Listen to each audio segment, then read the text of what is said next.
Curso Fé Católica, com Roberto Tanús. Levando a palavra de Deus ao seu coração.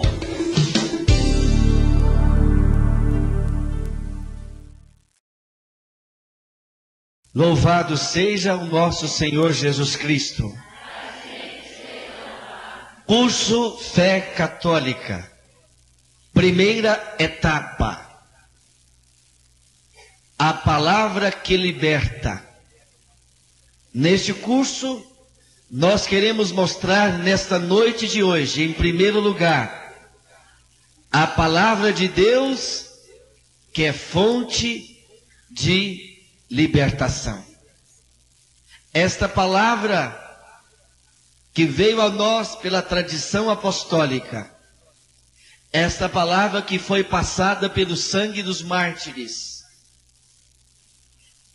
essa palavra que custou o sangue de tantos santos e santas, para que hoje nós tivéssemos nas mãos esse livro que não é somente a palavra de Deus, mas é a palavra de Deus, a palavra viva de Deus.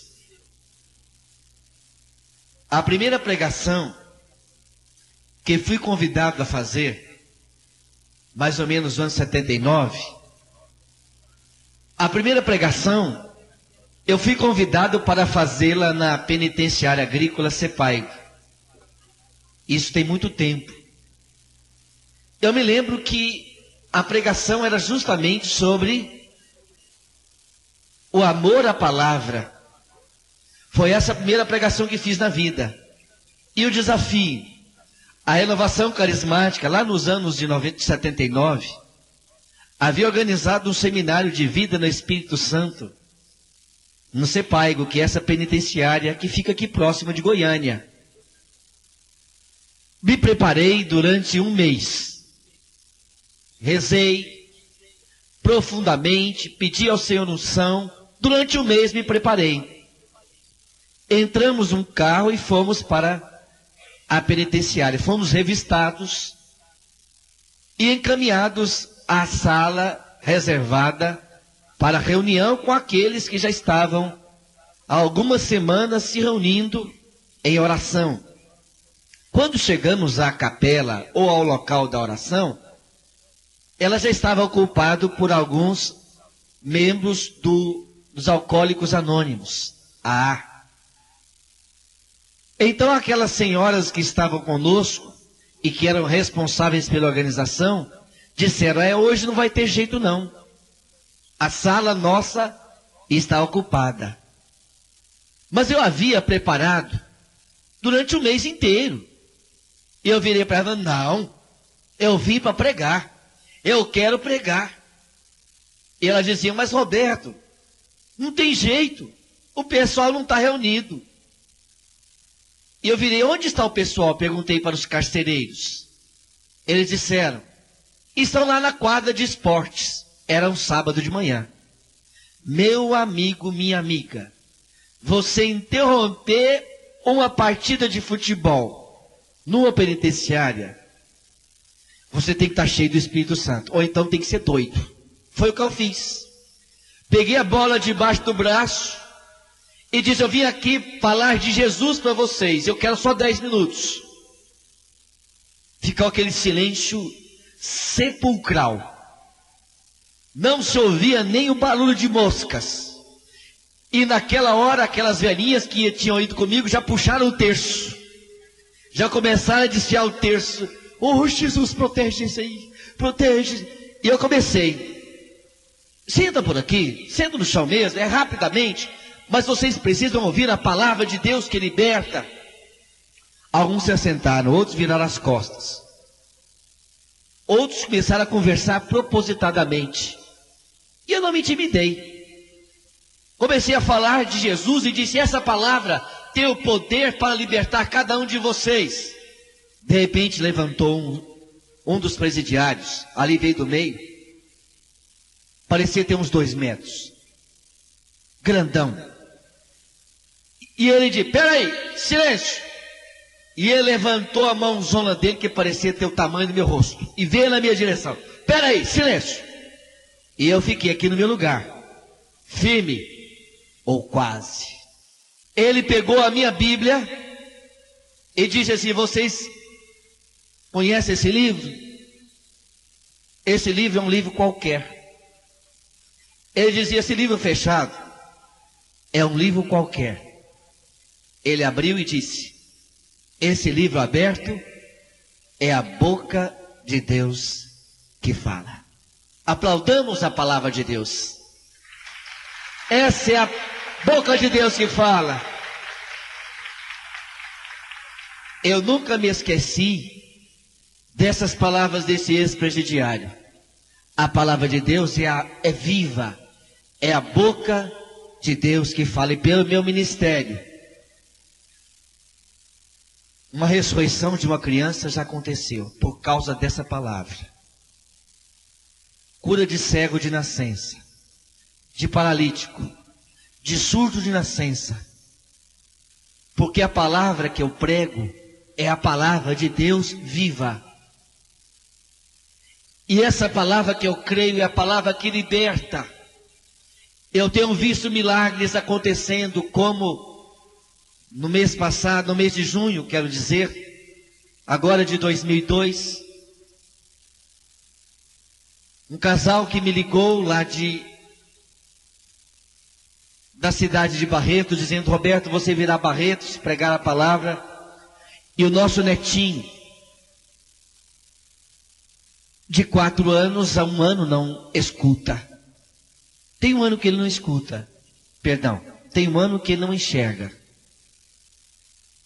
Nós já levamos em todos os oftalmologistas do país e fora do país, e há 1 ano ele não vê. Não deram chance mais, não tem como ver.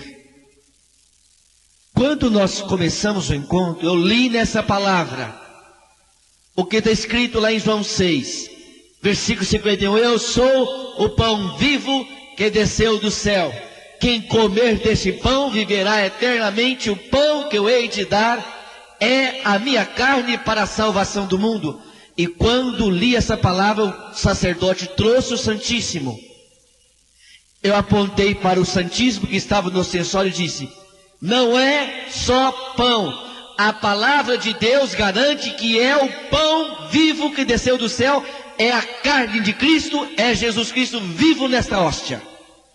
Quando disse isso, um senhor veio com a criança no braço, um casal mais idoso atrás, e o senhor lá de trás disse: Roberto, esse é o meu netinho que não enxerga há 1 ano, e que nós somos em todos os especialistas, já gastamos demais. E estava no braço do pai. Eu olhei para aquele menino e olhei para o Santíssimo, e lembrei da palavra de novo, que eu sei que essa é uma palavra viva, que não são somente letras. Não é porque o livro cabe tudo, mas não é só letra. E eu olhei para a criança e Jesus falou no meu coração, me deu aquela certeza no coração: essa criança já está enxergando. E eu virei para a criança e disse: em nome de Jesus, você está me vendo, não está? E a criança balançou a cabecinha: sim, estou vendo. Cadê seu papai? Está aqui. Apontou o avô, a avó. E foi aquela emoção, aquele choro geral, aquele choro da família que estava toda junta. E eu perguntei então para a criança: escuta, quando foi que você começou a enxergar? Ele apontou o dedinho para o ostensório e disse: quando isso aqui chegou a esse lugar. Uma criança de 4 anos que há 1 ano não enxergava, ou seja, desde os 3 anos de idade, ele nem sabia o que era um ostensório. Quando isso aqui chegou nesse lugar, porque está escrito na palavra: isto é o meu corpo, isto é o meu sangue. Essa palavra tem o poder de transformar. Essa é a palavra viva. Essa é a palavra de Deus, porém é preciso conhecê-la.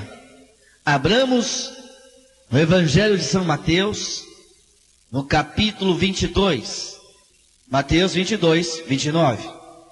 Jesus está conversando com os saduceus que não acreditavam na ressurreição. E aqui no versículo 29 do capítulo 22 de Mateus, Jesus fala uma frase impressionante. Esse versículo 29, desse capítulo 22 de Mateus, é impressionante esse versículo 29. Vamos ler todos juntos ele.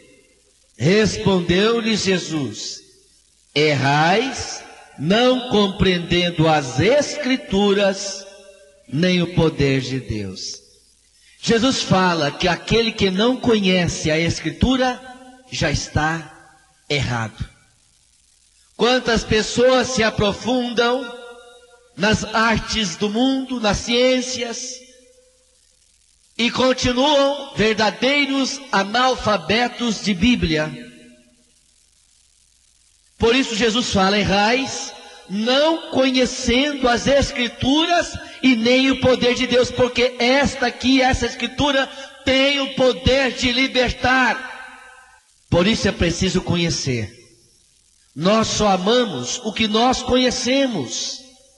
Ninguém ama o que não conhece. Você só ama o que conhece.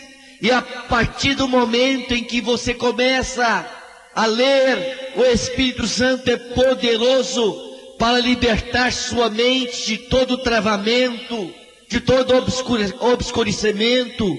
Ele é poderoso para abrir seu entendimento, para compreender a Escritura. Quem ama, defende. Primeiro, quem conhece, ama. Segundo, quem ama, defende. Passemos ao livro dos Atos dos Apóstolos, Atos 17. A sequência aí do Novo Testamento. Mateus, Marcos, Lucas, João, Atos, Romanos, 1 Coríntios, 2 Coríntios, Gálatas, Efésios, Filipenses, Colossenses, 1 Tessalonicenses, 2 Tessalonicenses, até chegarmos a Apocalipse. Você vai ter que decorar até a próxima semana. Vamos lá? Atos 17. Mas é bom que você decore. São Paulo está chegando em Tessalônica. É uma cidade que fica no Oriente Médio, já próximo de Atenas, ali próximo, fica na Grécia. Ao passarem por Anfílopos e Apolônia, chegaram a Tessalônica, onde havia uma sinagoga dos judeus. Paulo dirigiu-se a eles segundo o seu costume, e por 3 sábados disputou com eles, explicava e demonstrava à base das Escrituras que era necessário que Cristo padecesse e ressurgisse dos mortos. Por 3 sábados, o que São Paulo fazia com aqueles judeus que estavam em Tessalônica? 3 sábados. Por 3 sábados, o que fazia São Paulo? Disputava. Ele discutia? Não. Ele demonstrava na base das Escrituras que Jesus Cristo é o Filho de Deus. Você conseguiria fazer o que São Paulo conseguiu? Provar para judeus a base da Escritura, ou seja, o que estava escrito até então era apenas o Antigo Testamento. Desde Gênesis, Êxodo, Levítico, Números, Deuteronômio, Josué, 1 e 2 Samuel, e assim por diante, até chegada em Malaquias. O que existia até então era apenas o Antigo Testamento, e Paulo conhecia tão bem o Antigo Testamento que defendia que era necessário que os judeus acreditassem que Jesus era o Cristo prometido pelos profetas e por Moisés. Você conseguiria fazer o que São Paulo conseguiu? Demonstrar à base das Escrituras que Jesus é o Filho de Deus? Será que você conseguiria só com o Antigo Testamento provar para um judeu que ele não precisa esperar outro Messias, que Jesus é o Messias, será que você conseguiria? Continuemos então, que São Paulo conhecia muito bem a Escritura, e com essa Escritura, ele demonstrava que era necessário acreditar em Jesus. Versículo 10 do capítulo 17. Agora, ele vai para uma outra cidade. Capítulo 17, versículo 10. Logo que se fez noite, os irmãos enviaram Paulo e Silas para Bereia. Quando ali chegaram, entraram na sinagoga dos judeus. Estes eram mais nobres dos que os de Tessalônica, e receberam a palavra com ansioso desejo, indagando todos os dias nas Escrituras se essas coisas eram de fato assim. Quando Paulo chegou em Bereia, diz São Lucas, que escreveu os Atos dos Apóstolos, que quando São Paulo chegou em Bereia, aqueles judeus que estavam ali eram mais nobres, isso é, eles entendiam mais a Escritura. E tudo que Paulo pregava, eles pegavam a Escritura e conferiam se de fato o que Paulo ensinava estava escrito na Escritura, se não existia alguma coisa que ia contra as Escrituras. Escuta, você conseguiria fazer o que Paulo fez? Demonstrar a base das Escrituras e convencer todo um povo arraigado na tradição de Moisés, convencer esse povo a aceitar a Jesus com a palavra de Deus? Para isso é preciso conhecer, ler, aprofundar, amar. Por que Paulo defendia essa ideia, e não somente a ideia, a certeza de que Jesus é o Filho de Deus? Porque ele havia também sido convencido pela palavra escrita, por essa palavra que havia sido passada pela tradição primeiro oral, aquela palavra que foi passada pelos judeus de pai para filho. São Paulo, ele recebeu toda a tradição, ele era um fariseu. Fariseu é aquele que estuda profundamente as Escrituras. São Paulo havia sido formado na tradição judaica, ele havia também sido ensinado por Gamaliel. Gamaliel foi aquele que instruiu Paulo. Então Paulo havia aprendido a palavra de Deus pelas histórias que os rabinos, que aqueles mestres de Israel haviam contado para ele, e ele havia aprofundado. E quem conhece ama, e quem ama defende. Por isso que Paulo defendia a base das Escrituras, que era necessário que os judeus aceitassem Jesus. E agora Pedro vai dar um conselho a todos os cristãos. Vamos pegar carta de São Pedro, que é lá no finalzinho da sua Bíblia. Primeira carta de São Pedro, capítulo 3, versículo 15. Aqui São Pedro vai dizer que é preciso defender a sua fé. São Pedro aqui se dirige a todos os cristãos. Ele se dirige àqueles que já creem em Jesus Cristo. 1 Pedro 3, versículo 15. Assim diz São Pedro: portanto, não temais as suas ameaças e não vos turbeis. Antes santificai em vossos corações Cristo o Senhor. Agora eu quero que você preste atenção nessa segunda parte do versículo 15. Juntos, agora. Estai sempre prontos a responder para a vossa defesa a todo aquele que vos pedir a razão de vossa esperança, mas fazei-o com suavidade e respeito. E nesta apostila, que nós vamos usar até o fim do curso Fé Católica, bem na capa da apostila, eu coloquei a tradução, uma outra tradução que diz assim, desse mesmo trecho de 1 Pedro capítulo 3, versículo 15.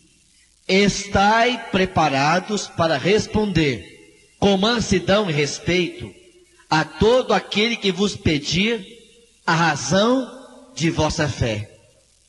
São Pedro fala que nós devemos estar prontos, preparados para responder com mansidão, isto é, sem apelar, sem agredir, a todo aquele que nos pede a razão de nossa fé. Nesse curso nós não iremos atacar ninguém, não queremos agredir ninguém.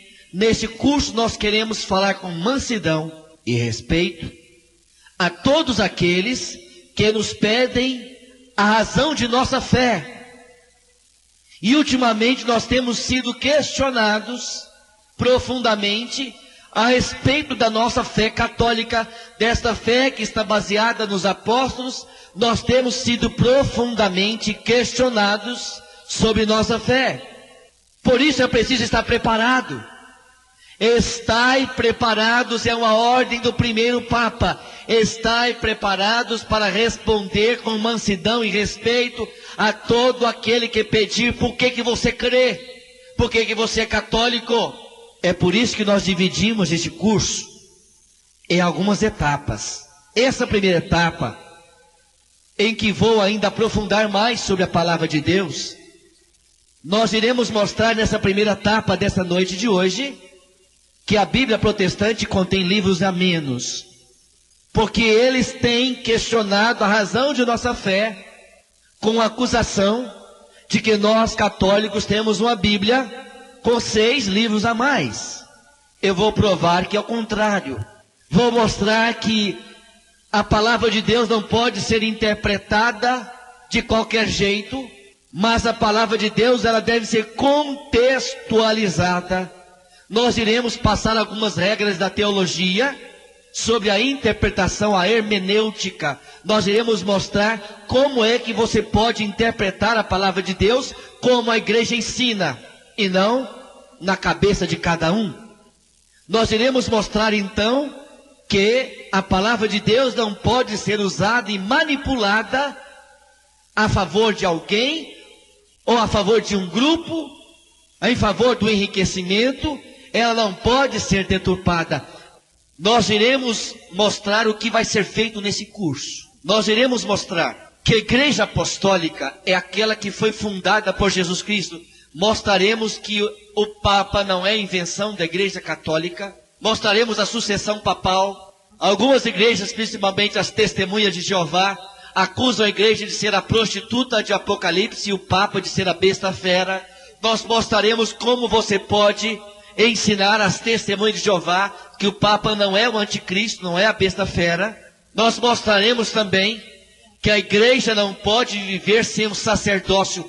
A igreja que não tem um sacerdócio não é a igreja completa. Nós mostraremos na Escritura que Jesus não veio anular o Antigo Testamento e não veio anular o sacerdócio.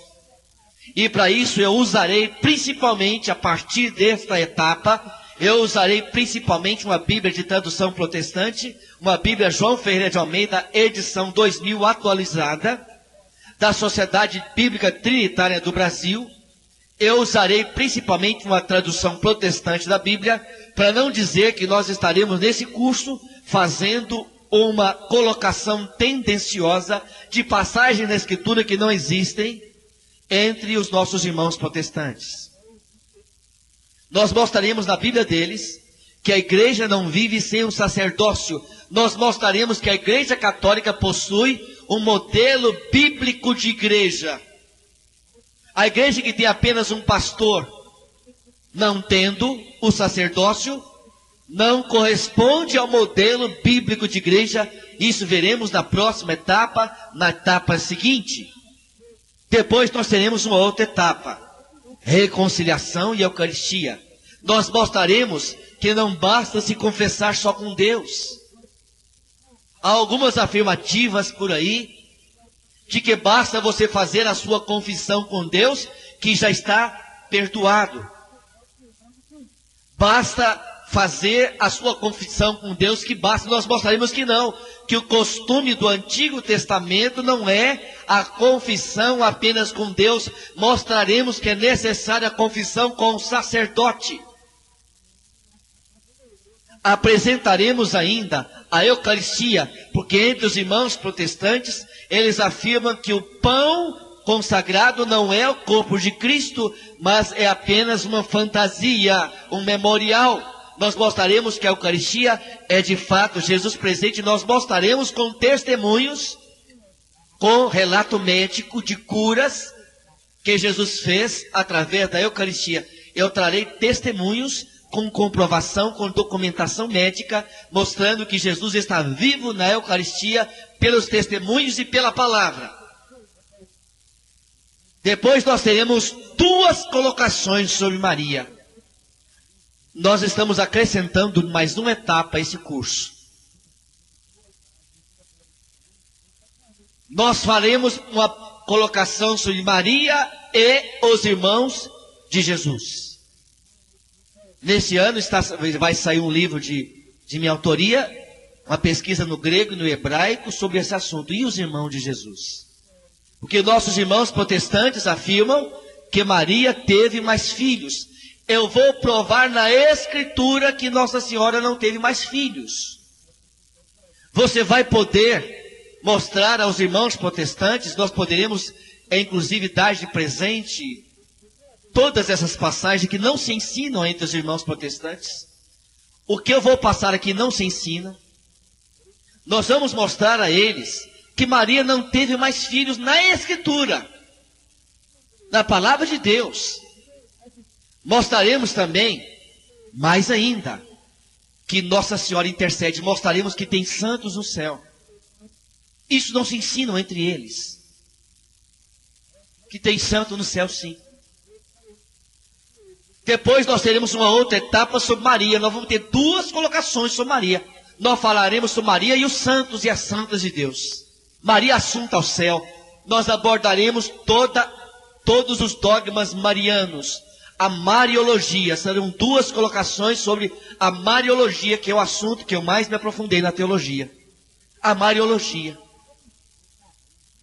Você vai poder ficar convencido e convencer os outros a amar Maria, Virgem, Mãe de Jesus e Nossa Mãe. Depois nós teremos uma outra etapa neste curso. Nós falaremos sobre batismo, porque nossos irmãos protestantes afirmam que o batismo de crianças é inválido. E só é válido também o batismo por imersão. Nós mostraremos que não é a quantidade de água que confere a presença do Espírito Santo. E quando Jesus disse, ide, batizai todas as nações, Jesus não havia estipulado idade. Mostraremos também que não é apenas o batismo de imersão que é correto. Nós mostraremos que até São Paulo foi batizado em pé. Ele mesmo não foi batizado com batismo de imersão. Depois nós abordaremos uma outra coisa muito importante, uma outra etapa ainda dentro desse curso que chama imagens. Somos acusados de sermos idólatras. Somos acusados de adorarmos imagens. E eu vou mostrar que o fato de termos imagens em nossas igrejas não configura idolatria. Você não pode perder. Nós abordaremos ainda dentro dessa etapa, onde falaremos sobre batismo, imagens e outras questões, nós mostraremos a indissolubilidade do matrimônio. Que a igreja tem que guardar o domingo e não o sábado. Mostraremos as questões dos alimentos. Tudo isso nessa etapa. Depois nós teremos uma outra etapa ainda nesse curso que se chama ressurreição. O céu, a existência do céu, a existência do inferno. Provaremos na Escritura que a igreja está certa em afirmar a existência do purgatório. Nós mostraremos que o purgatório existe. Com isso nós fecharemos um resumo da doutrina apostólica. Mas nós não iremos apenas nesse curso falar sobre doutrina católica, nós queremos também fazer um grande alerta sobre o espiritismo, nova era, seitas, inclusive maçonaria. Nós abordaremos nesse curso. Você não pode perder. Você não pode faltar. E nesta etapa em que nós estamos fazendo hoje, eu gostaria, quem tiver a apostila, de passar para a página número 2, onde nós faremos algumas considerações importantes a respeito da palavra de Deus. Não sei se vocês sabem, eu tenho certeza que vocês sabem, que a palavra de Deus ela foi transmitida primeiramente de forma oral, boca a ouvido, tete a tete. Quando os apóstolos saíram pelas ruas da Galileia, pela Ásia, pela Europa e pela África, eles não iam levando nas suas mãos, os apóstolos não iam levando pergaminhos, não, eles não iam levando palavra alguma, mas eles iam levando a palavra que eles viviam, que eles haviam visto, eles haviam presenciado os milagres, eles contavam o que haviam visto e ouvido. Eles não estavam inventando, mas eles estavam passando a palavra que eles viviam. Portanto, a palavra de Deus foi passada primeiro via oral. Depois, muitos anos depois, é que o Novo Testamento foi escrito. Começando pelas cartas paulinas, os evangelhos. E o último livro a ser escrito do Novo Testamento, já perto do ano 100 da era cristã, quando São João já era bem velhinho, o livro do Apocalipse. Abra a sua Bíblia em 1 Tessalonicenses 2,13. 1 Tessalonicenses 2,13. Primeira carta de São Paulo aos Tessalonicenses, capítulo 2, versículo 13, para dar uma colher de chá, página 1512. Amém? Ô misericórdia. Quem achou, diga amém. Quem não achou, diga misericórdia. Para misericórdia é 1502. 1512.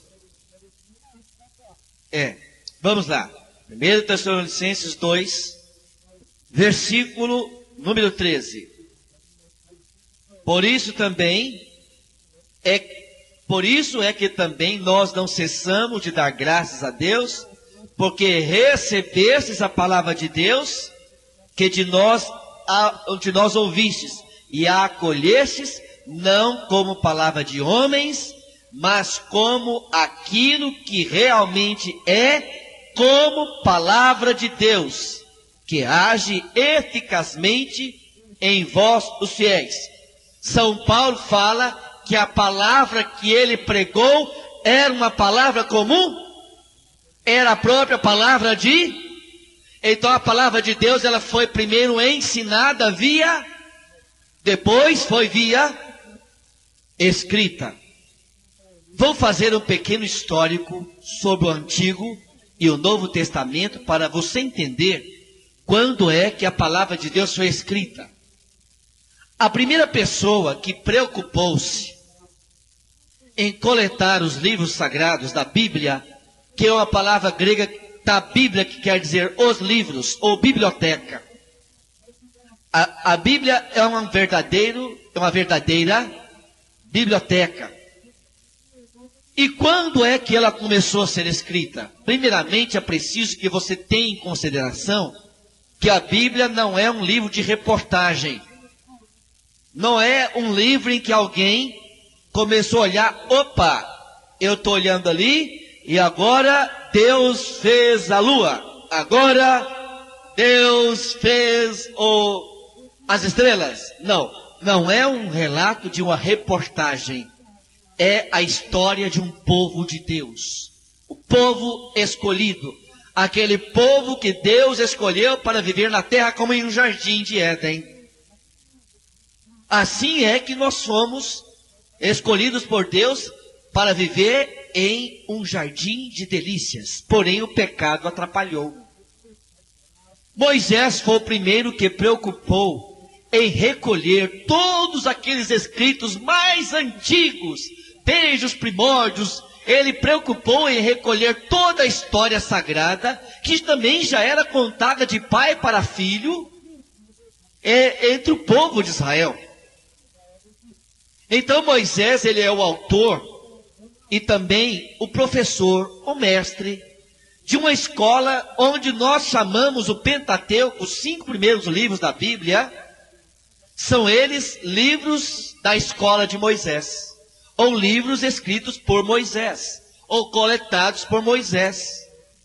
Então os 5 primeiros livros da Bíblia, chamados Pentateuco, que são eles: Gênesis, Êxodo, Levítico, Números e Deuteronômio, são os primeiros livros que nós chamamos livros da lei. Mais lá para frente, Salomão resolveu também juntar todos os escritos de sabedoria dos profetas. Salomão foi um rei tão sábio e culto que ele reuniu, e foi quando o reino de Israel esteve mais forte, mais rico. Então Salomão organizou todos os sábios para colocar esses livros todos juntos. E por fim, Esdras e Neemias foram aqueles que acharam esses livros escondidos desde os tempos de Salomão. E Esdras e Neemias preocuparam-se em passar aquilo para o povo como sendo a história do povo de Deus. Quando chegou no ano 90 da era cristã, o advento do cristianismo já estava se iniciando. E juntamente com os livros escritos por Moisés, pelos profetas, coletados por Salomão e catalogados por Esdras e Neemias, os judeus viram os seus livros sendo adicionados às cartas paulinas, porque os cristãos começaram a colocar junto com o Antigo Testamento os livros do Novo Testamento. E eles não aceitavam os livros do Novo Testamento. Claro, a maioria dos judeus não aceitavam Jesus como Senhor e como Mestre. No ano 90, em Jâmnia, no sul da Palestina, os judeus resolveram que não aceitariam como livros sagrados, como livros inspirados por Deus, aqueles que não fossem escritos em língua hebraica. Aqueles que fossem escritos fora de Israel não eram considerados como sagrados. Aqueles que foram escritos depois de Esdras e Neemias não eram considerados sagrados.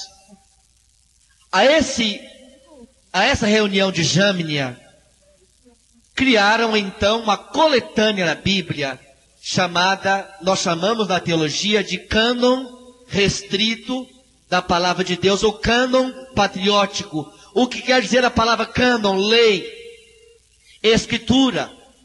Os judeus resolveram que adotariam como livros sagrados somente os escritos em hebraico. Porém, em Alexandria, que era o centro intelectual de toda aquela época, existia uma comunidade judaica próspera, fiel. E naquela época a língua mais falada, como hoje em dia o inglês, naquela época a língua mais falada não era o hebraico, mas era a língua grega, que era a língua popular. Era uma língua bem popular e entendida, facilmente ser entendida. 70 intérpretes, 70 juízes, 70 escribas reuniram-se e traduziram o Antigo Testamento para o grego. Essa versão, nós chamamos ela versão dos 70. E essa versão também é chamada de cânon amplo da Sagrada Escritura.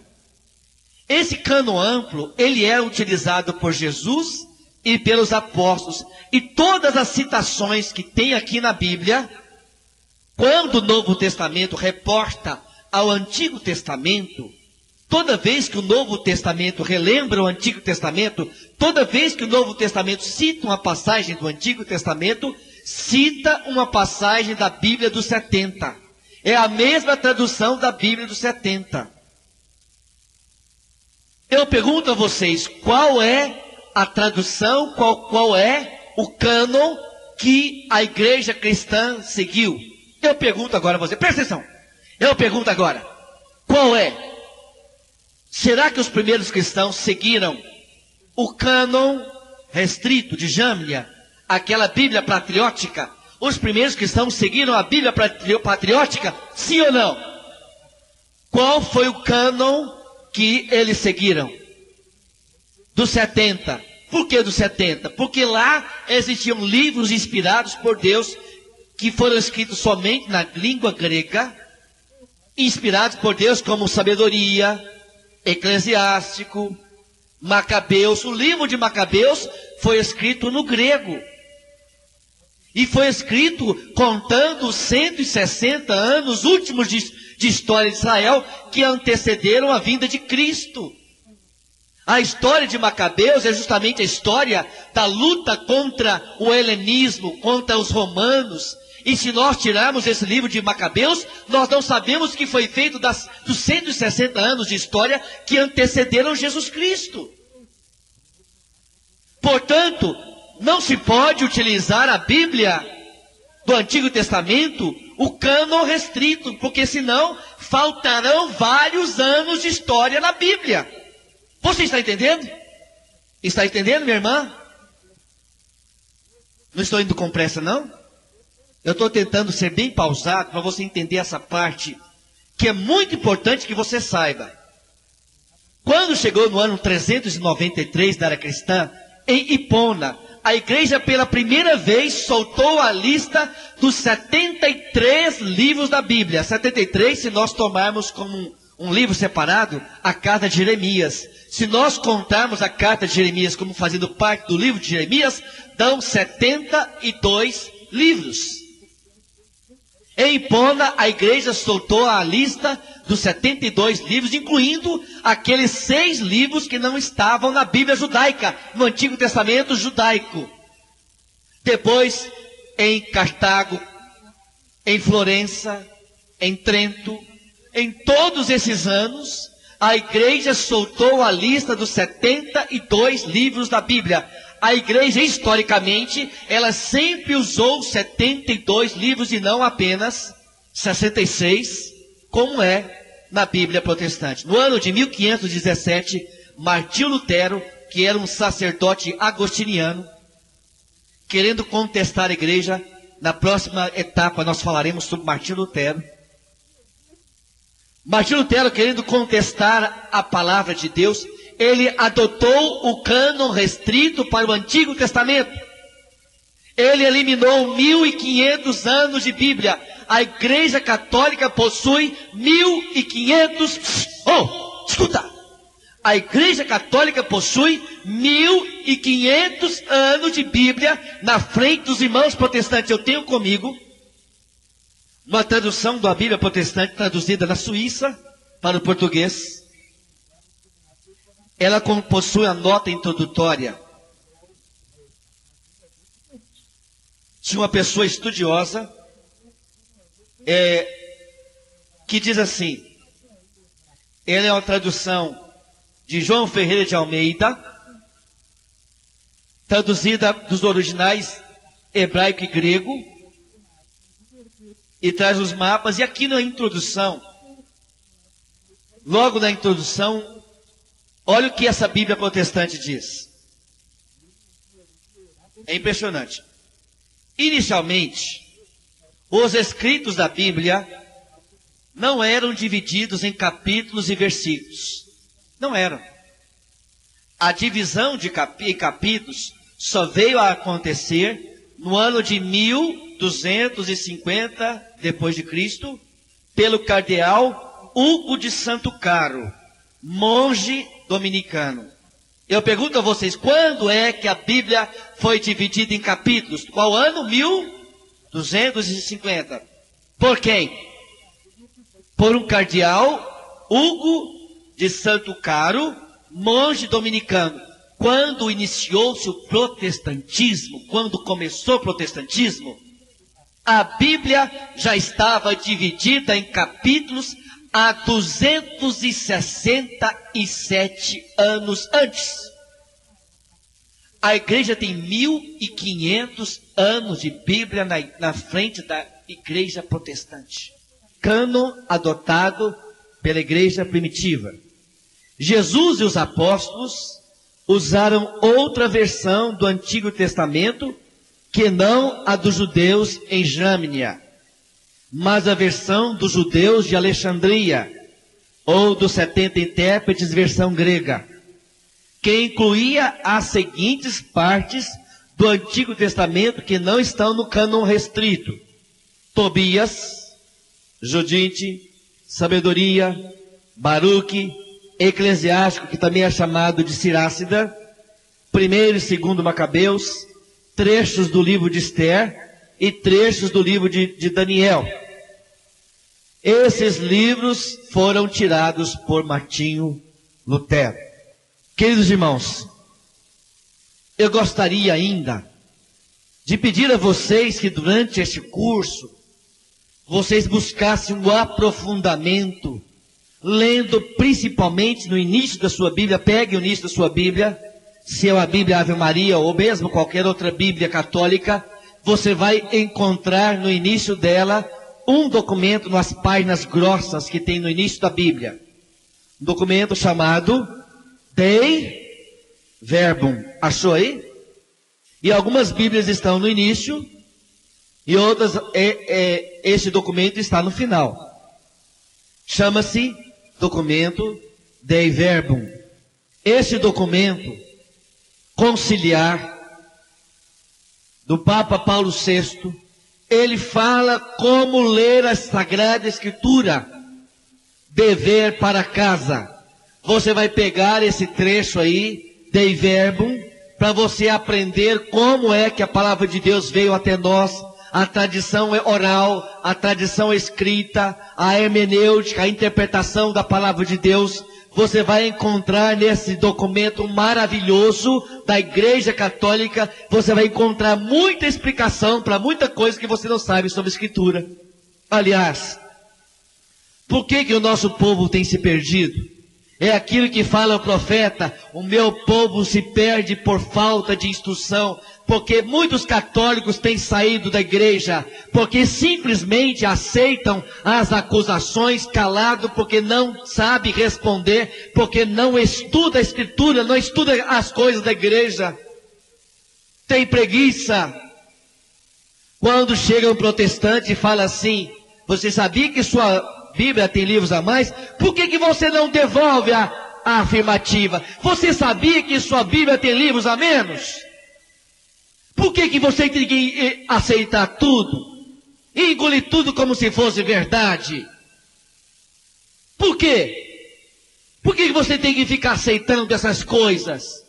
É hora de você começar a aprender a palavra de Deus. E esse curso, ele vai exigir de você que você queira aprender e queira estudar. Mesmo que você seja de poucas letras, não interessa. Não interessa. A palavra de Deus vai lhe ensinar. Eu tenho uma amiga que ela era analfabeta, ela aprendeu a ler lendo a Bíblia. Quem aqui conhece exemplo de pessoas que eram analfabetas e começaram a ler lendo a Bíblia? Olha aí, quantos levantaram a mão? Ou seja, a palavra de Deus, ela é mestra, ela ensina. Ela ensina. E isso é lindo. E aquilo que você não souber, agora eu vou dar algumas dicas importantes de como ler a Sagrada Escritura. Como ler? Na página número 4 da apostila, você vai encontrar a interpretação da palavra de Deus. Eu gostaria que você abrisse a sua Bíblia na segunda carta de São Pedro agora. Segunda carta de São Pedro, capítulo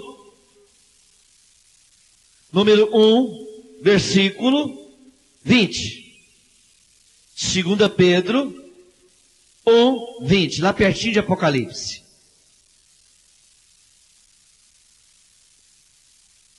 Segunda carta de São Pedro, capítulo 1, versículo 20, assim diz São Pedro: antes de tudo, sabei que nenhuma profecia da Escritura é de interpretação pessoal. Ou seja, olha o que fala a palavra de Deus, o próprio São Pedro dizendo: sabei que nenhuma parte da Escritura a pessoa não pode traduzir à sua maneira. Uma vez eu passando na porta de uma igreja em Porá, uma daquelas igrejas que parece boteco, que coloca a caixa de som do lado de fora, parecendo que a fé, ela é vendida a qualquer preço. A fé é vulgarizada. Aquelas igrejas que surgem da noite por dia e colocada aquela caixa de som do lado de fora. E eu estava passando e parei para escutar o que o pastor dizia. E ele começou a falar assim: porque a palavra de Deus diz assim, o Espírito sopra dos 4 cantos da terra. Vocês estão vendo? A terra é quadrada, tem 4 cantos. Eu não acreditei. Ele dizia que a terra tinha 4 cantos, então que ela era quadrada. Meu Deus do céu, mas isso não me assusta mais não, porque o pastor Jim Jones, lá na América Central, levou centenas de pessoas ao suicídio, interpretando de um modo errado a palavra de Deus, como também Charles Taze Russell, que foi o fundador das Testemunhas de Jeová. Ele afirmou categoricamente, baseado na Bíblia, que o mundo acabaria no ano de 1871.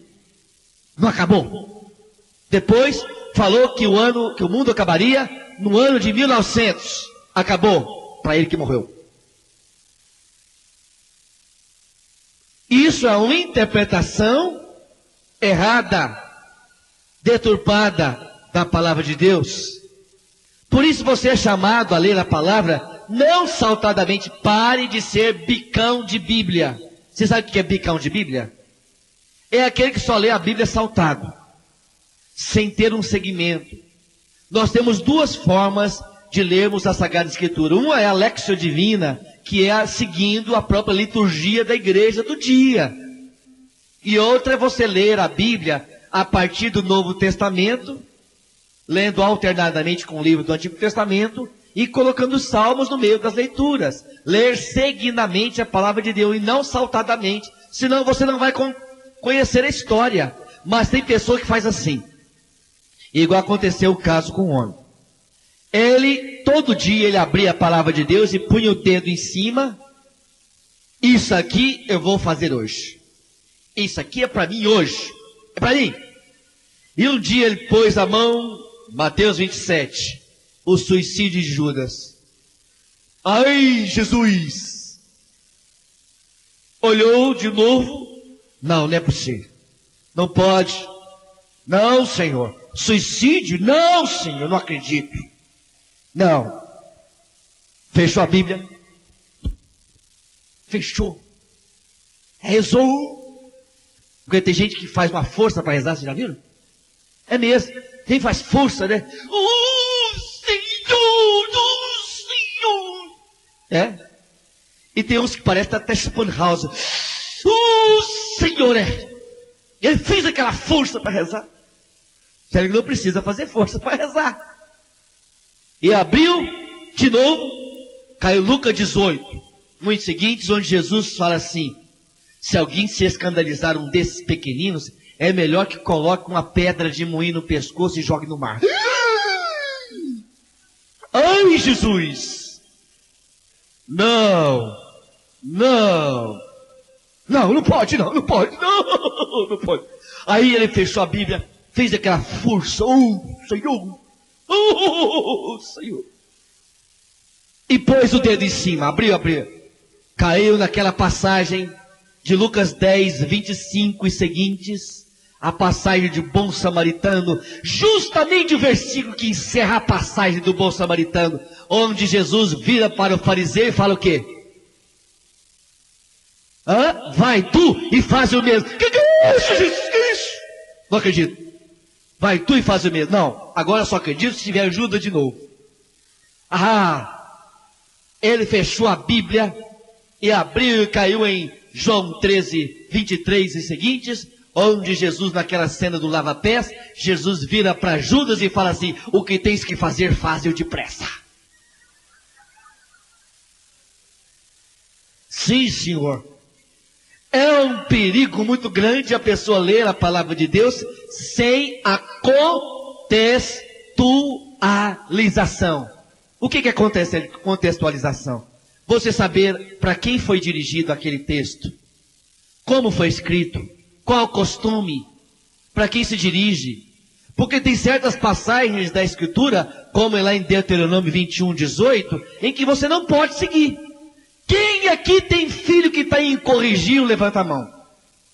Pode levantar. Quem tem aqui um filho que está incorrigível? Levanta a mão. Sabe o que fala em Deuteronômio, minha irmã? 21, 18. Se alguém tiver um filho incorrigível que não obedece, leve ele para a porta da cidade, fale para todo mundo: ó, esse filho é incorrigível, e todos os anciãos vão apedrejá-lo até a morte. Você pode seguir?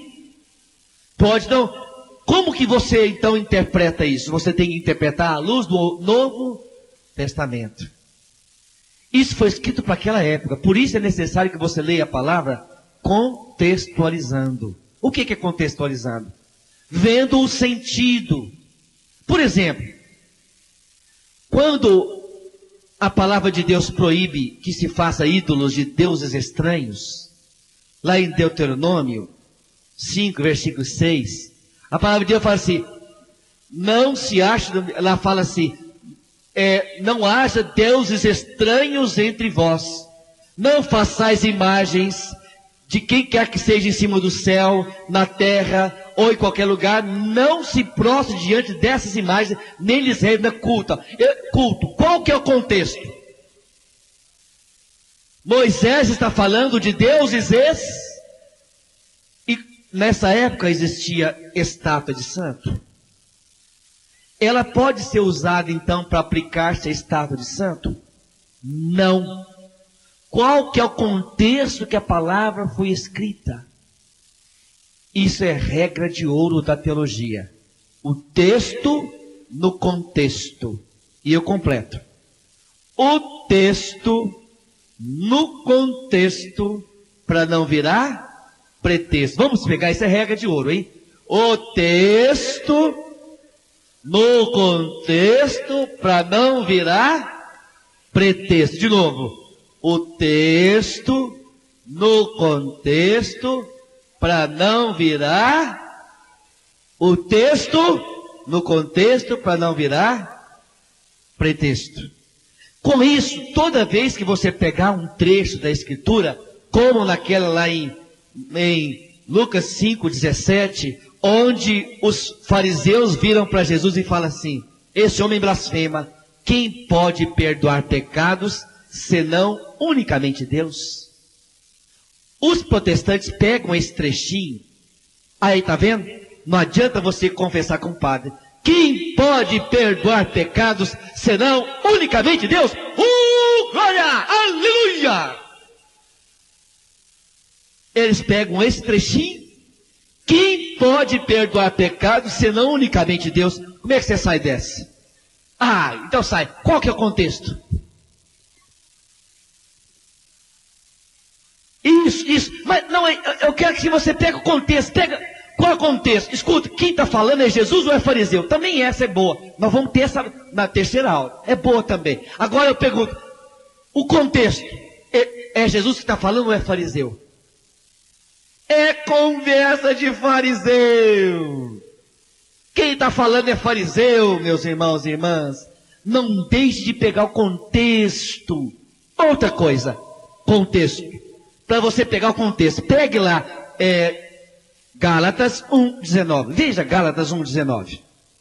Veja, para você aprender a não ler a Escritura sem ver o contexto.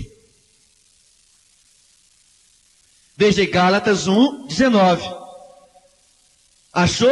Onde fica Gálatas? Mateus, Marcos, Lucas, João, Atos, Romanos, 1 Coríntios, 2 Coríntios, aí vem Gálatas. É facinho você descobrir, você guardar a sequência.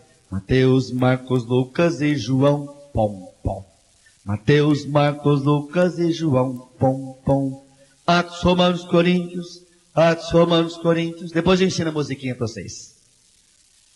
Vamos lá. Achou Gálatas 1, 19? Leia Gálatas 1, 19. Dos outros, vamos lá. Entretanto, não vi Dos outros, apóstolos, não vi a nenhum deles, a não ser Tiago, irmão do Senhor. Esse Tiago, irmão do Senhor, ele era o quê? Esse Tiago, irmão do Senhor, ele era pescador? Ele era jogador de futebol? O que ele era? Não, leia o versículo, olha o contexto. O texto no contexto, ele era o quê? Tiago, irmão do Senhor, ele era um apóstolo, ele era um... Vire para o irmão e balança ele era apóstolo. Tiago, irmão do Senhor, é apóstolo. Balança o irmão, fala para ele. Apóstolo. Agora pegue Mateus 10, 2 a 3. Pegue Mateus 10, 2 a 3.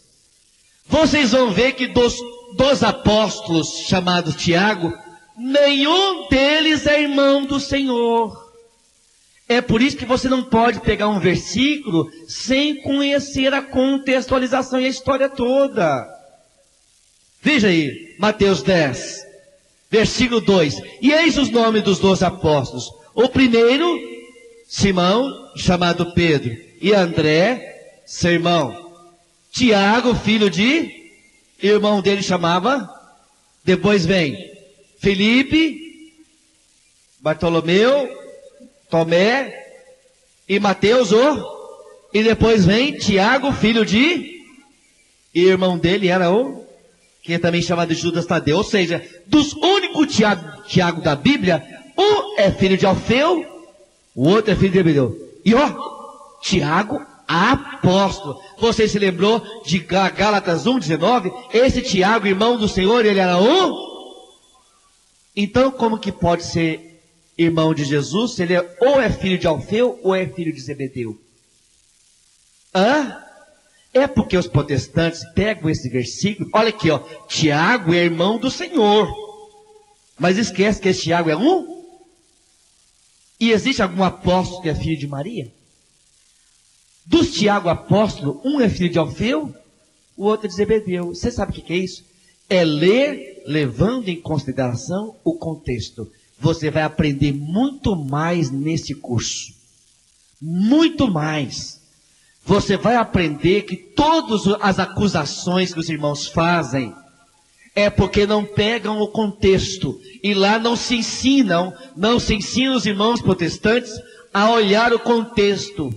Não ensina. Eu tenho certeza que alguns de vocês aí foram encantados com essa passagem. E não era fácil sair? É só você prestar atenção no contexto, o que está dizendo a palavra. Mas é que a gente fica ali preso na época, como se aquilo fosse escrito agora. Não, aquilo foi escrito há muito tempo, e agora nós precisamos saber como é a contextualização, o costume, a linguística, tudo isso é necessário. Então, para você ler a passagem, a palavra de Deus, lembre-se desta regra de ouro.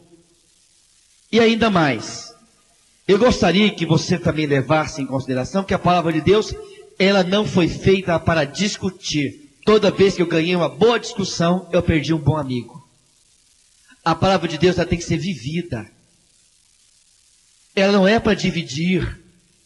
E se estou pregando esse curso, é porque os meus irmãos protestantes estão já vindo com pedras nas mãos, não aquelas igrejas mais antigas, ou as igrejas do CONIC, Conselho Nacional das Igrejas Cristãs, Anglicana, Batista, Metodista, Luterana. Essas igrejas é possível ter um diálogo gostoso e bonito. Inclusive a Igreja Católica, na campanha da fraternidade, nós conseguimos fazer a campanha da fraternidade junto com eles.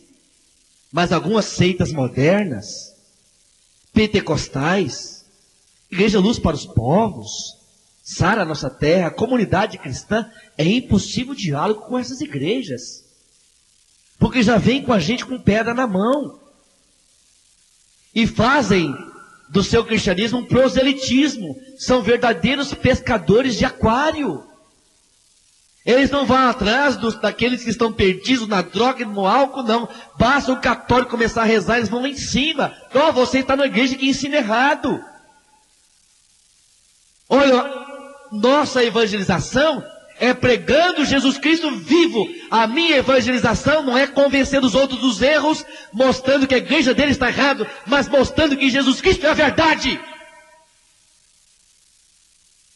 O que se tem feito por aí é um verdadeiro ataque ao catolicismo bárbaro.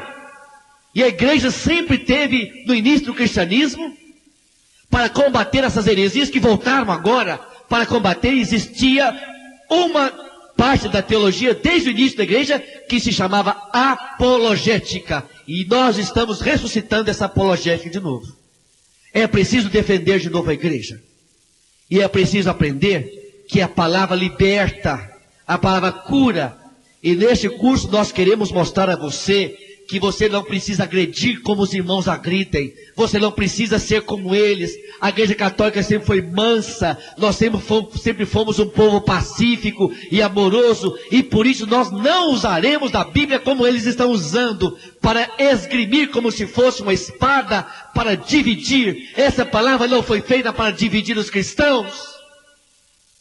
Não foi. Essa palavra, ela não foi feita para dividir aqueles que amam. Nós temos o mesmo Jesus, e no entanto, essa palavra está dividindo, sendo que Jesus falou que no fim dos tempos haverá um só rebanho, um só pastor. E o corpo de Cristo está dividido. Nós queremos mostrar a você que a igreja está correta nesses 2000 anos. Ela já foi muito mais apedrejada do que foi hoje. Muito mais. Mas Jesus disse para Pedro: as portas do inferno não prevalecerão contra ela. Essa Bíblia que hoje os protestantes tentam convencer a igreja católica dos erros, essa Bíblia que eles têm na mão é uma Bíblia presente da igreja católica para eles. Essa Bíblia é um presente da igreja católica. E como que eles estão respondendo? Como Martinho Lutero, protestando. Desde os tempos de Martinho Lutero, a maioria das igrejas da Reforma tem usado a palavra para protestar, para agredir, para atacar. Mas nós não faremos a mesma coisa. Nós queremos converter as pessoas, não convencendo com textos fora do contexto. Nós queremos convencer com a palavra que cura, com prodígios, com milagre. Nós queremos mostrar que essa palavra é poderosa para reunir os cristãos no mesmo pastor que é Jesus Cristo. Glória a Deus. Espero que você, durante todo esse curso, tenha um coração aberto e perseverante. Vai ser necessária a sua perseverança em todos os momentos das etapas deste curso, que nós precisamos fazer como São Paulo, convencer as pessoas à base da Escritura que Jesus Cristo é o Senhor e que Ele escolheu uma igreja, Ele desposou uma igreja. Nós queremos mostrar também que todas as acusações que os nossos irmãos protestantes, desde os irmãos de Jesus, que Maria é mulher qualquer, confissão, ressurreição, céu, inferno, purgatório, nós mostraremos tudo isso nesse curso, baseado principalmente na palavra de Deus. E essa palavra, leia ela como um estudioso, como quem quer abeberar-se da fonte da sabedoria. Está aqui, meu irmão, minha irmã, está aqui a fonte da sabedoria, aquela fonte que é capaz de saciar o coração mais sedento e de fazer com que a terra árida e rachada se torne num belo lago da palavra de Deus. Aqui está a palavra.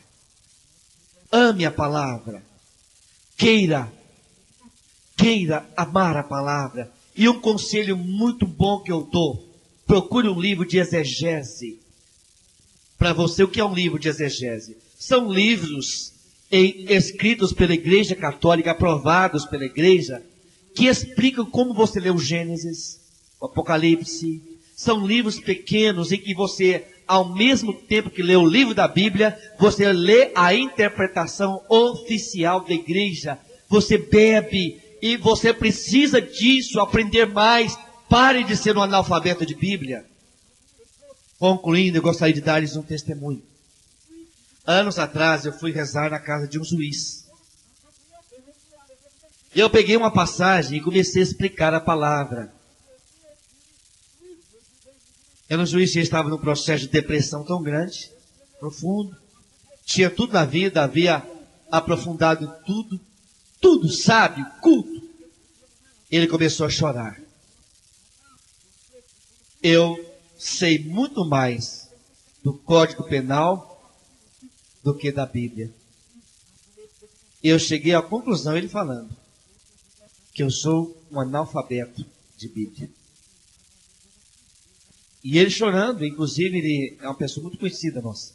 Ele disse assim, eu descobri agora que se eu sei todas as ciências do mundo, mas se eu não sei sobre a palavra de Deus, eu sou ignorante para Deus.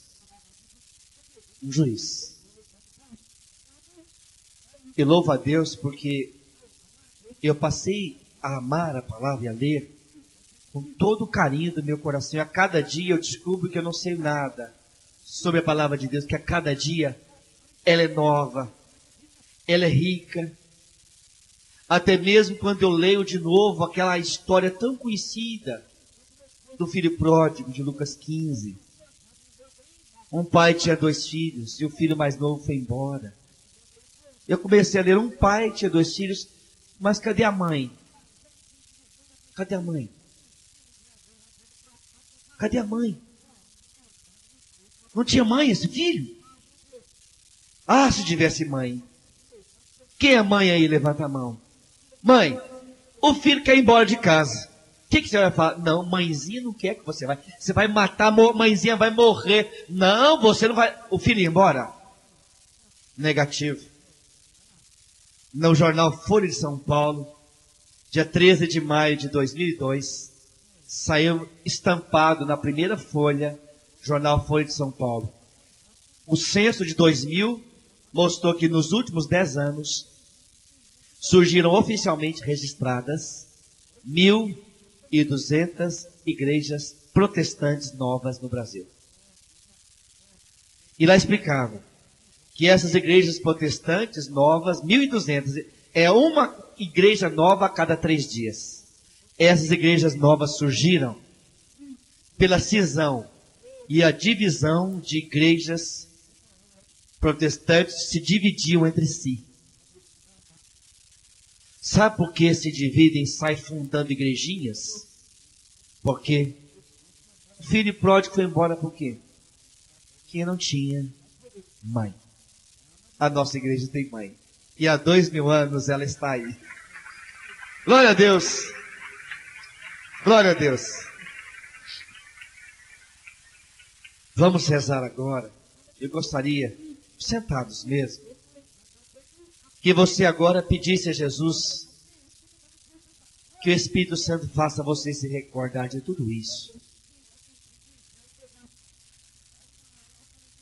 Pensa agora ao Espírito Santo, Senhor, dá-me amor à palavra. Dá-me amor à palavra de Deus.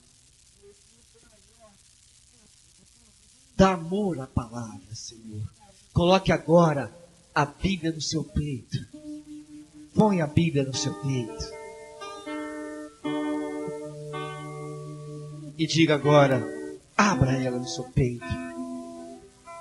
E diga agora, Senhor, me ensina a compreender essa palavra. Que não seja apenas um livro a mais de cabeceira, mas que seja o livro diário da minha vida. Me ensina, Senhor. Abre o meu entendimento. Mesmo que eu tenha pouca leitura, abre meu entendimento, Senhor. Abre o meu coração. E olha, o Senhor me mostra que muita gente não pôde seguir nos estudos, porque muita gente tentou convencer você que você é sem inteligência. que você não conseguia passar no vestibular, em um concurso, pois a palavra de Deus nos diz: tudo posso naquele que me fortalece. Você tudo pode, e a palavra quer lhe ensinar de hoje em dia que você não é um burro idiota, que você é um filho de Deus, e essa palavra foi dirigida a você como filho, como filha. Essa palavra é a palavra que foi dirigida ao seu coração, para você se sentir filho, filha de Deus. Essa palavra que sai do seu peito e que você abraça agora com todo o amor do seu coração. A Bíblia é cristocêntrica. Jesus é o centro da Bíblia. Ele é o centro. O Antigo Testamento todo é uma preparação para a vinda de Cristo. Jesus é o centro da Bíblia, e Ele quer ser agora ser o centro da sua vida, através da palavra. A palavra quer ensinar que você é importante para Deus, que você é filho de Deus. E essa palavra agora vai tirar todas as suas dúvidas. Essa palavra vai ser conselheira nos momentos que você precisar de conselho, de ensinamento, de sabedoria. Peça agora: me ensina, Senhor, a buscar nessa palavra a direção, a bússola da minha vida. Eu quero amar a palavra. Obrigado pela palavra. Obrigado pela palavra de Deus viva, que é a Bíblia. Obrigado, Senhor. Obrigado, Senhor.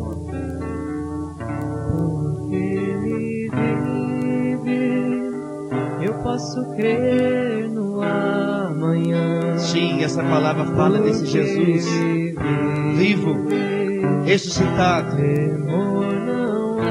E essa palavra continua fazendo milagres hoje, ressuscitando, curando, libertando. Porque o nosso Deus não é um Deus dos mortos. Nosso Deus não é invenção das pessoas. Nosso Deus não é invenção da Bíblia. A Bíblia não é invenção. A Bíblia, embora tenha sido escrita por homens, tem um autor que é Deus. Deus é autor dessa palavra, o Espírito Santo, usando pessoas. Obrigado, Senhor. Temor não há, mas eu venci, e o meu futuro Está nas mãos do meu Jesus, que vive está. Em nome do Pai, do Filho e do Espírito Santo.